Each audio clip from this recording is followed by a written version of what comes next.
L'utilisation des actifs gelés de la Russie pour financer l'Ukraine reste sur la table si Viktor Orban refuse de lever le veto de 90 milliards d'euros après les élections du 12 avril, a déclaré la haute représentante de l'UE, Kaja Kallas, au milieu de l'impasse persistante.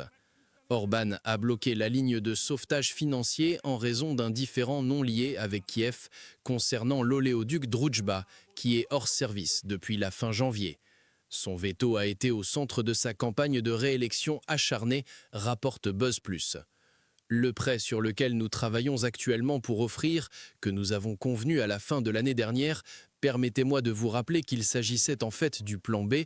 Le plan A était l'utilisation des actifs gelés, a déclaré Kallas mardi lors de sa visite à Kiev pour honorer les victimes du massacre de Boutcha. Le plan A était l'utilisation des actifs gelés, donc nous devons également garder à l'esprit que si le plan B ne fonctionne pas, revenons au plan A, mais nous devons absolument offrir à l'Ukraine le financement dont elle a besoin pour résister à l'agression russe, a-t-elle ajouté. Aux côtés de Kallas, le ministre des Affaires étrangères ukrainien Andrei Sybiga a réitéré le message, affirmant que les actifs bloqués ne sont pas hors de la table et ne peuvent pas être retirés de l'ordre du jour tant que et si la Russie ne paie pas toutes les réparations.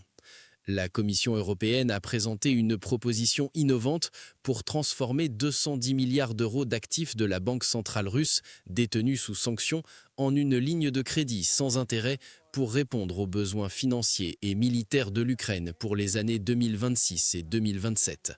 L'Allemagne, la Pologne, les pays nordiques et baltiques ont soutenu avec enthousiasme le plan qui offrait l'avantage d'économiser les budgets européens du paiement de la facture.